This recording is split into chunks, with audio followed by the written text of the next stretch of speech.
Guys কেমন আছো? আশা করছি খুব ভালো। তোমরা আজকে ভিডিও টাইটেল এন্ড থাম্বনেল থেকে বুঝতেই পেরে গেছো আমি কলকাতায় শপিং করতে এসেছি। সো তোমাদেরকে ফার্স্টেই বলে দিই, আমাকে কেউ ওখানে লোকেশন বা কোনটার কত দাম এরকম কিছু জিজ্ঞেস করো না, কারণ আমি জাস্ট এমনি ভিডিও করতেই গেছি। কালেকশন বা এরকম কোনো দামাদামি কোনো ভিডিও দেওয়ার জন্য আসিনি। সো লেটস গো, বেশি দেরি না করে ভিডিওটা স্টার্ট করি। সো চলো।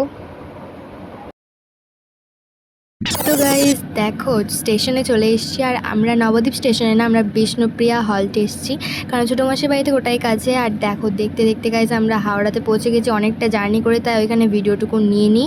আর এই যে আমরা চলে এসেছি এখন কলকাতার এই গঙ্গার তলায় মেট্রোতে চাপার জন্য। গাইজ খুব এক্সাইটেড ছিলাম, কারণ ফার্স্ট টাইম। আর দেখো, মা ভীষণ ভয় পাচ্ছে। মা বলছে গঙ্গার নিচ দিয়ে মেট্রো, সেটা কীভাবে হয়। মা প্রচণ্ড এক্সাইটেডও ছিল, একটু ভয়ও পেয়েছিল। আর আমি তো প্রচণ্ড ফুল এনার্জি নিয়ে একদম চেপে পড়েছি।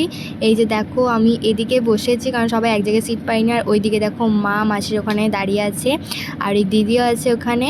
আর এদিকে মাসি কিছুক্ষণ পরেই আমার কাছে চলে এসেছিলো, সামনে সিটে বসে পড়েছিল। আর হ্যাঁ, তোমাদের তো বলাই হয়নি আমরা কে কে গেছি। আমি, মা, মাসি আর একটা দিদি গেছিলো আমাদের সাথে।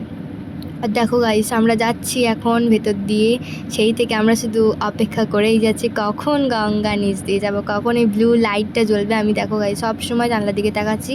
আর এই দিদিটা আমার ভিডিওটার দিকে কী দেখছিল আমি নিজেও জানি না গাইস। হয়তো ভাবছি কী করছে, পাগল টাগল হবে মনে হয়, ফার্স্ট টাইম চাপছে তাই এরকম ভিডিও করছে। আর এই যে গাইস দেখো, দেখতে দেখতে আমরা চলে এসেছি গঙ্গা নিচ দিয়ে যাচ্ছি গাইস। ব্লু লাইটের প্রচণ্ড আনন্দ হচ্ছিল। তারপরে দেখো 2 মিনিটের মধ্যে আমরা এটা পেরিয়েও গেলাম।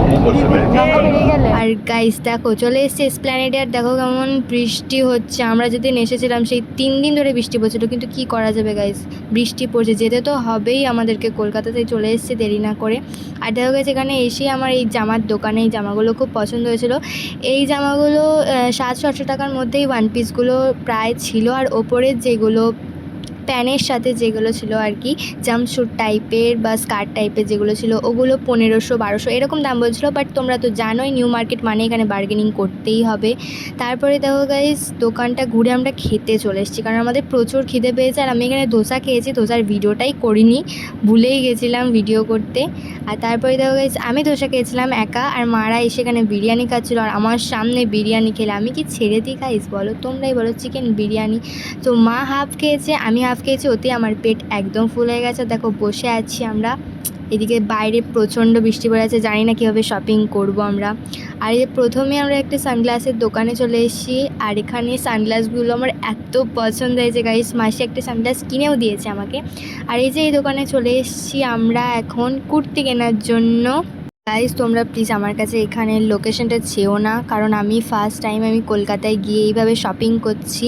তোমরা জানো আই থিঙ্ক, হ্যাঁ গেছিলাম, পুজোতে গেছিলাম, বাট শপিং করিনি। আর এদিকে বৃষ্টি পড়ার কারণে ভেতর দিকে এরকমভাবে বসেছিল। আর দেখো তোমাদের এই জায়গাটুকু দেখিয়ে দিচ্ছি আমি, দোকানগুলো উল্টো দিকে, প্লিজ একটু দেখে নিও। আর এখানে কুর্তিগুলো সব 300, 350 ওরকম, পুরো একদম 500 পর্যন্ত আছে।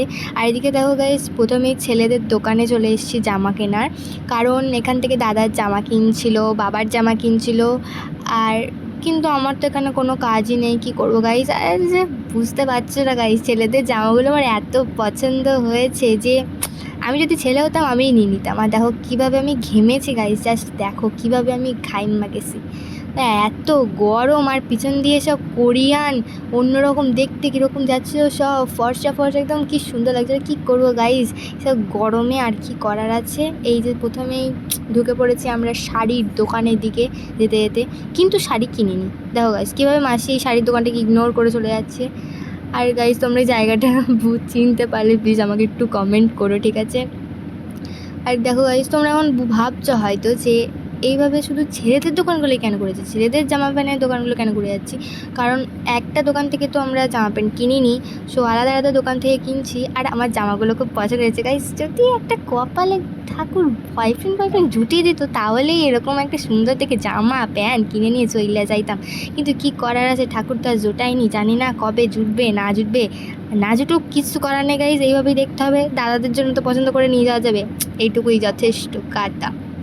আর দেখো গাইজ এখানে আমি ভিডিও করার সময় দাদাটা আমাকে ভিডিওটা দেখে বলছে যে মানে ক্যামেরাটা দেখে আমাকে বলছে টিকটক। আমি বলছি না দাদা, এটা টিকটক না, এটা ব্লগ ভিডিওই হচ্ছে, আমি অত বড় ক্রিয়েটার নই, ছোটোখাটো ক্রিয়েটার, এইসব বলছিলাম দাদাকে। আর দেখো গাইজ এখানে প্রথমে বলে দিচ্ছি, যেখানে জামা প্যান্টের দোকানে সব প্রায় ফিক্স দাম করে ফেলেছে, তোমরা তো জানোই। আর তাই এখানে দামাদামি বেশি করাই যায় না, মানে নেবেই না বলতে গেলে, যেরকম দাম লেখা আছে ওরকমভাবেই নেবে, হয়তো 10-20 টাকা কমাতে পারে। আর আমি এখানে দাঁড়িয়ে দাঁড়িয়ে বোর হচ্ছি, আর সেই থেকে মাসিকে বলেই যাচ্ছি যে মাসি আমার জামা কখন কিনে দেবে। মাসি বলছে লাস্টে কিনবি, অনেক ভালো হবে জামা। দেখো গাইজ কত জামা শার্টগুলো আমার এত পছন্দ হয়েছে গাইজ। আর এই দেখো এই চুড়িদারের দোকানে আইসি, আর এই যে ওপরে যে চুড়িদারটা ছিল ওই যে গ্রে কালারের, ওই চুড়িদারটা নামাইছে মাসি, বলছে দাম শুনে একদম মানে মাথা খারাপ হয়ে গেছে। চুড়িদারটার দাম নাকি এটা 2700 টাকা দাম। ওটা শুনেই মাসি রেখে দিয়েছে গাইজ, কিছু বলার নেই। আর এটা দিদি, আমাদের সাথে যে দিদিটা গেছিলো ওই দিদিটার জন্যই নিচ্ছিল আর কি। দেখো গাইজ তারপরে যে প্যানের দোকানে চলে এসেছি, দাদা বাবা ওদের জন্যই প্যান্ট কিনছিলাম। আর এখানে মানে সব জিন্স বলতে গেলে কার্গো পকেট দেওয়া জিন্সগুলো। আর আমি এবার ঠিক করে নিয়েছি এই জিন্সই নেব। আর তোমরা দেখতেই পাবে ভিডিওতে আমি কি নিয়েছি। আর হ্যাঁ, শুধু এই ভিডিওটা নয় গাইজ, তোমরা চিন্তা করো না, এরপরেও আমি একটা ভিডিও দেবো আমি কি কি শপিং করেছি গাইজ। আর হ্যাঁ, আমি বেশি কিছু শপিং করিনি এটুকু বলতে পারি, টাকা দিয়েছে সব রেখে দিয়েছি গাইজ। এই প্রথম আমি বুদ্ধিমানের কাজ করে সব টাকাগুলো রেখে দিয়েছি, পরে দেখা যাক কী কেনা যায় গাইজ। আর তারপরে দেখো গাইজ আমার টপ কিনতে চলে এসেছি। আর এখানে কাকুটা দেখো এতটা বাজে, ভিডিও করতে দেয়নি।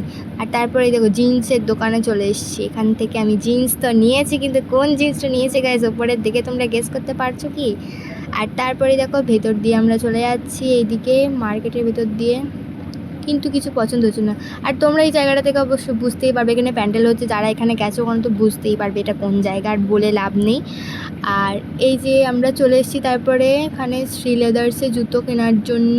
দেখো গাইজ কীরকম ভিড়, ভেতরে ঢুকে পুরো মনে হচ্ছে সেই মাছি গাইজ, পুরো মাছি, কোনো লোকজন ভালো করে দেখাই যাচ্ছে না। তোমরা তো জানোই যারা শ্রী লেদার্সে এসেছো। সো এখান থেকেই পছন্দ করে ভালো ভালো জুতো কিনেছি। আর এখানে গিয়ে গাইজ আমার মাথা এত গরম হয়ে গেছিলো, হিল জুতোগুলো আমি নিয়েছি, তার মধ্যে আমার যেগুলো পছন্দ হচ্ছে সেগুলো আমার সাইজ হচ্ছে না পায়ের, কি বলবো গাইজ কি বলবো। আর কাকুগুলো সব কথাই শুনছে না, ডেকেই যাচ্ছি কিন্তু কথা শুনছে না। বাট হ্যাঁ, অনেকটাই চেষ্টা করে তারা কথা শোনার, দিয়েছেও, তাড়াতাড়ি দিয়েছে অনেক। আর লাস্ট পর্যন্ত এই জুতোটা পছন্দ হয়েছে, তাই আমি এখানে দেখাচ্ছি একটু বিল পেমেন্ট করতে গিয়ে। এইদিকে দেখো, আর এদিকে দেখো আমি একটু স্টাইল মারছিলাম এদিকে, আর ওদিক থেকে মাসি আমাকে তার রিয়াকশান দিয়ে আছে, তাই বললাম তাদেরকেও নিয়ে নিয়ে একসাথে, যে মাসির জুতোটাও দেখিয়ে দিল গাইজ, প্লিজ কিছু মনে করো না তোমরা জুতো দেখিয়েছে বলে। আর এগুলো সব আমি বাড়ি থেকে ঠিক অন্য ব্লগে ভিডিওতে দিয়ে দেবো, চিন্তা করো না। তারপরেই দেখো আমাদের জুতো নেওয়া শেষ হয় না, 3 জনের জুতো নিয়ে বেরিয়ে এসেছি, তারপর আবার বলছে আবার একটা জুতো নেবে। আমার মা চলে গেল আবার জুতো পছন্দ করে। আর তারপরে দেখো শ্রীলেদার্স থেকে বেরিয়ে মানে রাতের কলকাতাটা গাইজ, দেখো আমাদের পুরো সন্ধ্যা হয়ে গেছিলো, আর আমাদের ট্রেনটা লেট করেছিল গাইজ, মানে বৃষ্টি পড়ছিলো তো। আমরা ভেবেছিলাম যে 8টা 10-এ ট্রেনে চাপবো, কিন্তু চাপিনি। লাস্ট পর্যন্ত হালকা বৃষ্টি যখন হচ্ছে তখন 9:30 ট্রেনে চেপে এখানে পৌঁছেছি, প্রায় 1টা 1:30 বেজে গেছে। তার মধ্যে খেয়ে দিয়ে বৃষ্টির মধ্যে এইভাবে শপিং করেছি, দেখো সন্ধ্যা হয়ে গেছে। আমার তো খুব ভালো লাগে, আমি তো রাতের কলকাতা ঘুরেছি তোমরা জানো পুজোতে, সো এবারও সন্ধ্যাবেলা দিন সবটাই ঘুরে নিলাম। দেখো কত আনন্দ করতে করতে যাচ্ছি গাইস। কিন্তু আমার চুলের অবস্থা থেকে তোমরা বুঝতেই পারছো আমার কি অবস্থা, খুব গরম। এবারে আমরা ধীরে ধীরে মেট্রোর দিকে এগিয়ে চলেছি। তো আজকে ভিডিওটা এইটুকু গাইস, বাই বাই।